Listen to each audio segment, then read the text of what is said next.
Hey guys, welcome back to Amazon friends. मेरा नाम है Amit. Welcome back to another video. तो आज की वीडियो के टाइटल से आप लोगों को पता लग ही गया होगा, हम डिस्कस करने वाले हैं जिमनी के बारे में। बट आज मैं आपको बताने वाला हूँ जेटा वेज अल्फा, कौन सा मेरे को कैसा लगा, प्राइसिंग कैसी लगी। तो अब बात करते हैं कि आपने मन बना लिया जिमनी लेने का, बट कौन सी लेनी चाहिए, जेटा लेनी चाहिए, अल्फा लेनी चाहिए। तो इसके बारे में हम लोग थोड़ा सा डिस्कशन कर लेते हैं फटाफट। जेटा और अल्फा में बहुत ज़्यादा फर्क नहीं है प्राइसिंग का, ओनली 95,000 रुपीज़ का प्राइसिंग का इसके अंदर फर्क है। जब आप इसको प्राइसिंग लोगे तो 95,000 पे आरटीओ भी लगेगा, आपका इंश्योरेंस भी इंक्रीज हो जाएगा। तो ऑलमोस्ट 20% ऊपर लगा लो आप, प्लस इंश्योरेंस और सब कुछ लगा लगो के 15% 20%, तो ऑलमोस्ट 1,10,000 रुपए का आपका डिफरेंस पड़ता है अल्फा और जेटा के ऑन रोड प्राइसिंग के अंदर। तो मेरा मानना है कि आप अल्फा लिए अगर आपके पास थोड़ा सा बजट स्ट्रेच कर सकते हैं, क्योंकि अब मैं आपको होनेस्टली मेरा बताता हूँ, मैंने भी जेटा मैनुअल बुक किया था इसी उम्मीद में कि 10 लाख रुपए की आएगी और मिनिमम मेरे को इन्वेस्ट करना था कार। तो जो लोग मेरे से पहले से कनेक्टेड है उन लोगों को पता होगा कि मेरे पास ऑलरेडी 2 गाड़ियाँ हैं, एक बलिनो है और एक i20 है। तो मेनली जो मैं ट्रैवल के यूज़ करता था i20 ही यूज़ करता था। बट अब मेरे को क्योंकि 4x4 की नीड फील हो रही थी पहाड़ों में, क्योंकि मेरे को कुछ ऑफ रोडिंग के ट्रैक्स भी करने थे, कुछ स्नो एडवेंचर्स भी करने हैं और विंटर्स में मेरे को रेगिस्तान भी घूमना है, तो उसके अंदर आपकी 2 व्हील ड्राइव काम नहीं दे सकती। तो मेरे को वहीं पे था कि नहीं यार 4x4 लेते हैं, और मेरे को एक माइंड के साथ जाना है कि मैं कहीं पे चला जाऊँ, मैं फंसूंगा नहीं। तो इसीलिए मेरे को एक सस्ती सी 4x4 चाहिए थी, जिसके लिए मैंने प्लान किया था जिप्सी लेने का। जिप्सी जो मार्केट में आती है आर्मी और सिविलियन के नाम से जानी जाती है, क्योंकि आर्मी डिस्पोजल बहुत ज़्यादा बिकती है मार्केट के अंदर। मेरे को आर्मी डिस्पोजल 5 लाख रुपए की मिल रही थी, और आप यकीन नहीं मानोगे जिप्सी सिविलियन 2016 मॉडल आपको 8 लाख रुपए से नीचे कोई फर्स्ट पीस नहीं मिलता है मार्केट के अंदर आज भी। तो इतना ज़्यादा क्रेज़ है लोगों के अंदर जिप्सी का। तो आप सोचिए कि जिमनी का प्राइस तो अपने आप ही ऊपर होना था। तो हम मेन टॉपिक पे आते हैं, अल्फा और जेटा। तो मैं फटाफट यहाँ पे स्क्रीन के ऊपर आ रहे होंगे, आपको पॉइंट्स फटाफट बता देता हूँ दोनों के बीच में क्या क्या डिफरेंसेस है। सबसे बड़ा मेन डिफरेंस है कि जेटा के अंदर आते हैं हमारे स्टील व्हील्स, बट हमारे अल्फा के अंदर आते हैं एलॉयज व्हील। अगर आप मारुति की जेन्युइन एसेसरीज वेबसाइट पे जाके देखोगे, आपको 8,000 समथिंग रुपीज़ का एलॉय व्हील पड़ता है एक। तो टोटल एलॉय व्हील हो गए हमारे 45,000 रुपये के अप्रोक्स। तो आप फटाफट देख लीजिए कि 45,000 रुपये हम डिक्रीज कर देते हैं 95,000 में से, तो हमारे पास बचते हैं 50,000 रुपये। तो उससे अगला मेन डिफरेंस जो आता है वो आता है क्रूज कंट्रोल का। तो अल्फा के अंदर हमें क्रूज कंट्रोल मिलता है, लेकिन जेटा के अंदर क्रूज कंट्रोल नहीं मिलता है। अब बहुत लोग सोचेंगे कि क्रूज कंट्रोल मेरे को तो यूज़ ही नहीं करना, बहुत डेंजरस है। बट ऐसा नहीं है, टेक्नोलॉजी के साथ ये चीज़ें भी इम्प्रूव हो रही हैं और बहुत रिलायबल भी बनती जा रही हैं। तो आज के टाइम में हमारे इंडिया में बहुत ज़्यादा स्पीड से ना जो एक्सप्रेस वे बढ़ते जा रहे हैं, उन एक्सप्रेस वे के ऊपर आपको इतनी बोरियत हो जाती है, आपके पैर इतने पेन करने लग जाते हैं, क्योंकि आप कंटिन्यूअस केवल स्पीड के पैडल पे ही आप पैर रख के चला रहे होते हो गाड़ी को, और उसको आप रेस्ट नहीं दे पाते हो। तो वहाँ पे आपका क्रूज कंट्रोल बहुत काम आता है। अगर आपके आसपास बहुत सारे एक्सप्रेस वे हैं, जैसे मैं एनसीआर में रहता हूँ तो मेरे आसपास भी बहुत सारे एक्सप्रेस वे ऑलरेडी बन चुके हैं, तो वहाँ पे हमारा काम आता है। अब क्रूज कंट्रोल एक ऐसी चीज़ है कि आप बाद में इसको ऐड करोगे तो आपको थोड़ा डेंजरस रहता है, क्योंकि उसमें छेड़छाड़ होती है, कंप्लीट फिटेड नहीं होता है वो, और प्लग इन प्ले नहीं होता है। कुछ तरीके होते हैं प्लग इन प्ले बनाने के, बट वो 19-20 का फर्क रह ही जाता है, और कई बार वो प्लग इन प्ले नहीं बन पाते हैं। तो जिसकी वजह से अगर आप आफ्टर मार्केट एक क्रूज कंट्रोल लेने जाते हैं 15 से 20,000 रुपये का मिलेगा। इवन आप कंपनी फिटेड के ऊपर भी जाएंगे, उसमें भी आपका 10 से 15,000 रुपये का तो नाना करते खर्चा आ ही जाएगा, क्योंकि आप क्रूज कंट्रोल का मॉड्यूल लाओगे, फिर उसकी वायरिंग करोगे, इंस्टॉलेशन कराओगे। और जेटा के अंदर उसका पीसीएम या ईसीयू कहते हैं, जिसे मैप होता है जो क्रूज कंट्रोल के साथ, वो भी लॉक होता है। उसको भी 2-3 हज़ार रुपये देके आप अनलॉक कराओगे मारुति से। 2 नंबर में वो आपको अनलॉक करना पड़ेगा, बाई कंपनी के बाई रूल आप उसको अनलॉक नहीं करा सकते।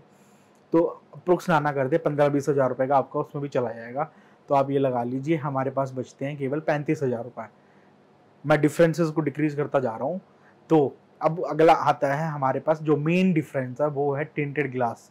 और टिंटेड ग्लास आज के टाइम में इतने ज़रूरी है इंडिया के अंदर, आपको पता ही है कि कितनी गर्मी हो रखी है अभी, और टेम्परेचर जो है डे बाई डे इंक्रीज हो जा रहा है, और अब वो ऑलरेडी 40 चल रहा है बहुत सारी जगहों पे। एनसीआर में 44-45 ऑलरेडी जा चुका है। तो टिंटेड ग्लास और प्लेन ग्लास में मेन फर्क ये रहता है कि बाई रूल सुप्रीम कोर्ट की जो वर्डिंग है कि आप आफ्टर मार्केट कोई भी टिंटेड ग्लास नहीं करा सकते, चाहे वो फिल्म हो, चाहे वो 70% का रूल है, 30% का रूल है, आफ्टर मार्केट आप कुछ नहीं करा सकते। अगर वो मैन्युफैक्चरर आपको कंपनी प्रोड्यूस्ड करके प्रिंटेड करके दे रहा है वो रूलिंग के ऊपर, तो आप उसको यूज कर सकते हो बाई रूल। तो इसी का फायदा उठाते हुए अब कंपनियों ने क्या करना स्टार्ट किया, उन्होंने वेरिएंट्स के अंदर डिफरेंस देने लगे हैं टिंटेड यूवी कट ग्लासेस का, जिसके अंदर आपकी बहुत 99% यूवी कट जाती है सूरज की, और जिसकी वजह से अंदर और बाहर के टेम्परेचर में 3 से 4 डिग्री और ज़्यादा का भी डिफरेंस रहता है, और हल्का सा ब्लैंक टिंट का भी फर्क पड़ेगा आपको। बाहर से अगर आप देखोगे तो आपको ऐसे फील होगा कि आपके ग्लासेस जो है ब्लैक टिंटेड है, बट वो वैसे होते नहीं है, वो यूवी कट होते हैं। तो उसकी वजह से 3 से 4 डिग्री का आपका फिर भी फर्क पड़ जाता है अंदर बाहर में, जो आपके लॉन्ग टर्म में बहुत काम आते हैं। तो अगर आप उनको मॉडिफाई करेंगे आफ्टर मार्केट बाद में जब जेटा लेने के बाद, तो अप्रोक्स आपको मिनिमम 20,000 का खर्चा आएगा, क्योंकि आपको साइड साइड के तो चेंज करना ही पड़ेंगे, और जो ऑलरेडी लगे आते हैं उनकी वैल्यू 0 हो जाती है, और जो आप बाद में लगवाएंगे तो कम से कम 20,000 रुपये लगेंगे। और जिमनी के अंदर क्वार्टर पैनल आता है एक छोटा सा पीछे वाली रियर सीट में, जो आपका चिपका होता है। 2 क्वार्टर पैनल है, एक साइड, तो 2 एक साइड 2 एक साइड, 4 क्वार्टर पैनल हो गए जो छोटे छोटे चिपके हुए हैं। तो उनको उतार के दोबारा से चिपकाना बहुत बड़ा टास्क है, और फिटिंग बैठेगी नहीं बैठेगी वो अलग ही फिर एक पंगा रहता है। तो अब मैं मिनिमम लेके चल रहा हूँ कि आप साइड साइड के डोर्स के अगर चेंज करोगे तो अप्रोक्स 20,000 रुपये का खर्चा आएगा। अगर टिंट इफेक्ट आपका फ्रंट विंडशील्ड और रियर विंडशील्ड के अंदर भी आएगा तो आपका और ज़्यादा खर्चा बढ़ जाएगा, ये 30 से 40,000 भी चला जाएगा। तो आप लगा लो हमारे केवल 35,000 रुपये का डिफरेंस बचा हुआ था, मैं इसमें 20,000 भी ले लूँ तो हमारा 15,000 रुपये का डिफरेंस बच गया। अभी हमारे पास बहुत सारी एसेसरीज बची हैं जो हमारे अल्फा में आती है, जेटा में नहीं आती है। जैसे कि हमारा ऑटोमेटिक कंट्रोल्ड एसी आता है, स्टार्ट एंड स्टॉप बटन आता है, ये भी आप लगा लो 2-4 हज़ार रुपये का, तो आप इसको भी लगा लो कि मॉड्यूल हमारा है। मिनिमम डिफरेंस लगा के चल रहा हूँ मैं। इसके बाद हमारा एलईडी हेडलाइट आती है जो हमारी केवल अल्फा में आती है और जेटा में नहीं आती है, तो वो भी कम से कम 10-15 हज़ार रुपये का डिफरेंस लगा के चलो आप, क्योंकि उनमें लाइट जो उनका कंपार्टमेंट होता है वो भी थोड़ा अलग होता है एलईडी के हिसाब से, और वो हाई टेम्परेचर और लॉन्ग टर्म यूज़ में ख़राब भी नहीं होता है। उसके बाद हमारा आता है फोग लैम्प। फोग लैम्प भी हमारे 3 से 4 हज़ार रुपये के आते हैं कंपनी के, और आफ्टर मार्केट जाओगे तो आप कितने भी ले सकते हो, जो हमारे जेटा में नहीं मिलते हमें। उससे अलग आप लगा लो हमारा हेडलाइट वॉशर, जो कि एक प्राइम यूएसबी है इसकी जिमनी की इसमें हेडलाइट वॉशर आते हैं, क्योंकि उन्होंने बहुत ज़्यादा प्रमोट किया है इस चीज़ को। उसको भी आप अलग आफ्टर मार्केट अगर इंस्टॉल करना चाहोगे बहुत इजीली इंस्टॉल कर सकते हो। उसका खर्चा आपको 1 से 2 हज़ार रुपये आएगा, बट वो प्रॉपर फिटिंग नहीं आ पाएगी आपकी जैसे कि आपको अल्फा के अंदर मिलेगी। और ये मेन से मैंने डिफरेंसेस बताए हैं ना आपको, ये सब आपको 1 लाख के वर्थ ही लगते हैं। अगर आप इसको सब चीज़ों को अगर आफ्टर मार्केट में कराओगे तो आपको इतना ही 1 लाख रुपये का खर्चा आएगा। और जेटा और अल्फा में अगर आप अपग्रेड कर ले तो 1 लाख रुपये का, अगर लोन ले रहे हो तो आपको 2-1 हज़ार रुपये का पर मंथ का खर्चा एक्स्ट्रा बैठेगा, और आप इजीली इसको अपग्रेड कर सकते हो। सेम मैंने किया है कि जेटा से मैंने अल्फा में कन्वर्ट कर दिया है। मेरे को जेटा मैनुअल मिल रही थी बट मैंने उसको रिजेक्ट कर दिया, क्योंकि मेरे को कोई बेनिफिट लगा नहीं है जेटा का। तो अब लास्ट पॉइंट हम डिस्कस करने वाले हैं इस वीडियो के अंदर कि कब आप जेटा की तरफ जा सकते हो। इसके अंदर केवल मैं आपको 2 ही चीज़ें बताऊंगा। फर्स्ट है जो बजट कंस्ट्रेंट है, कि आप बिल्कुल भी 1 लाख क्या 1 हज़ार भी एक्स्ट्रा नहीं खर्च कर सकते, और मेरे को तो जाना ही जेटा की तरफ है, और मैं कुछ भी मॉडिफाई नहीं कराने वाला हूँ। मेरे को केवल 4x4 चाहिए, मैं 2-4 हज़ार रुपये की हेडलाइट वगैरह एक्स्ट्रा लगवा के मैं काम चला लूँगा। तब तो आप बिल्कुल जेटा की तरफ जा सकते हो, कोई इशू नहीं है।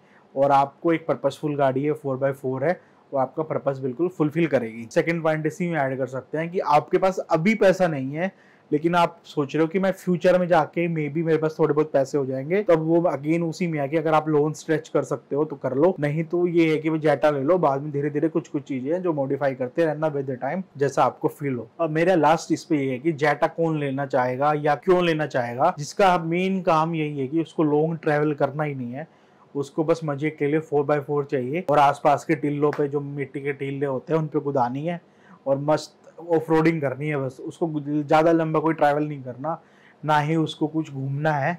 बस आसपास के एरिया में जितने 4x4 के ग्राउंड हैं या जहाँ पे वो थोड़े से एंजॉय कर सकता है 4x4 के साथ, तो वो जेटा देख सकता है। क्योंकि जो मैंने बताया था ना एलॉय व्हील है, वो ऑफ रोडिंग में इतने ज़्यादा काम नहीं आते हैं। वो लॉन्ग टर्म आप जब गाड़ी को लंबा चलाते हो तो टायर गर्म होने लग जाता है, तो स्टील रिम थोड़े ज़्यादा गर्म होते हैं, एलॉय कम गर्म होते हैं, वो फ्यूचर में बात करेंगे कभी।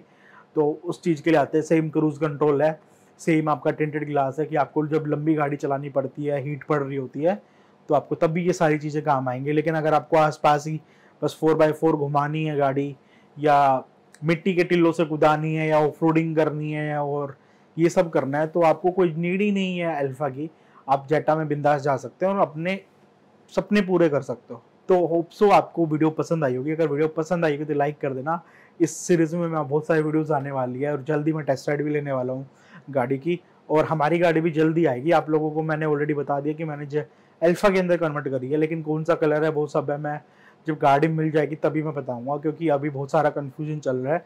अभी तो मेन पर्पज़ हमारा ये है कि गाड़ी मिल जाए और फटाफट, और आप लोगों को मैं इसके अंदर फिर बहुत सारी मॉडिफिकेशन की और ट्रैवल की वीडियो दे पाऊँ।